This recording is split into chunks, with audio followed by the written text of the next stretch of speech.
മീനമാസത്തിലെ കാർത്തിക തൊട്ട് 9 ദിവസം മുടങ്ങാതെ ചാണകം കൊണ്ട് കാമദേവനെയും പൂവും ഇട്ട് പൂരം നക്ഷത്രത്തിൽ നമ്മൾ രാത്രി കാമദേവനെ കൊണ്ടാക്കുന്നൊരു ചടങ്ങുണ്ട്. അതിനു വേണ്ടി തയ്യാറാക്കുന്ന ഒരു പ്രത്യേകതരം അടയുണ്ട്. അതാണ് കേട്ടോ ഞാനിപ്പോൾ ഉണ്ടാക്കുന്നത്. പണ്ടത്തെ ഓർമ്മകൾ പറയുകയാണെങ്കിൽ ഒരുപാടുണ്ടേ. അടുത്ത വീട്ടിലെ ഫ്രണ്ട്സുകളെല്ലാവരും ഒന്നിക്കുന്നൊരു ദിവസമാണ് പൂരത്തിൻ്റെ ലാസ്റ്റ് ദിവസം. എല്ലാവരും കൂടെ ഒരുമിച്ചാണ് എല്ലാ വീടുകളും കയറി ഇറങ്ങിയിട്ട് കാമദേവനെ കൊണ്ടാക്കാറുള്ളത്. മുന്നിൽ വിളക്ക് പിടിച്ചയാളാണ് നടക്കുക. അതിന് തൊട്ട് പിറകെ കിണ്ടി വെള്ളം പിടിച്ചിട്ട് വെള്ളം തളിച്ചുകൊണ്ടേ നടക്കണം. അതിന് തൊട്ട് പിറകിലായിട്ട് വലിയ മുറത്തിൽ നിറയെ കാമദേവൻ ഉണ്ടാവും. ഈ 9 ദിവസവും നമ്മൾ ഉണ്ടാക്കിയ ചാണകത്തിനെ കൊണ്ടുണ്ടാക്കിയ കാമദേവൻ്റെ പ്രതിമയും ലാസ്റ്റ് പൂരത്തിൻ്റെ അന്ന് ഉണ്ടാക്കിയ 3 വലിയ കാമദേവനും അങ്ങനെ ഒരുപാടൊരു മുറ നിറയെ ഉണ്ടാവും കേട്ടോ.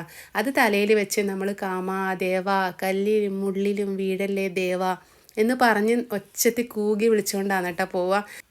ഓണത്തിന് പൂപ്പറിക്കാൻ പോകാറില്ലേ, അതുപോലെ തന്നെ പൂരത്തിനും നമ്മൾ പൂപ്പറിക്കാൻ പോകാറുണ്ട്.